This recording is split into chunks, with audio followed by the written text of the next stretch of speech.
এই পৃথিবীতে মৃত্যুর ভাবনা, মৃত্যুর কথা যার স্মরণ থাকে না, মৃত্যুর কথা যার মনে নাই, তার জীবনটাই নাফরমানের জীবন হইতে পারে। কোনো ইমানদার অথবা কোনো বিবেকবান যে চোখের সামনে মৃত্যু দেখছে, সে অহংকার করে কেমনে?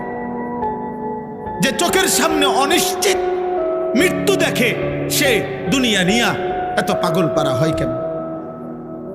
আল্লাহ বলেন, আমার সামনে মাথা নুয়ে থাকবে আর বলবে, আল্লাহ আমি সব দেখছি, জাহান্নামের আযাব দেখছি, আমার দুনিয়ায় ফেরত দেন। আল্লাহ বলবে, না বান্দা, না বান্দা, আমার বাপ এত মৃত্যু, এত লাশ, এত মানুষের জানাজা দেখবার পরে এই ঈদগাহ মাঠে কত মানুষের জানাজা হয় না? কথা বলেন না? আপনাদের কবরস্থান নাই? এখানে একজন মানুষ আছেন যে কোনোদিন কবর দেখেন নাই? বলে না ভাই, একজন মানুষ আছে যে কখনো লাশ দেখে নাই? কোনো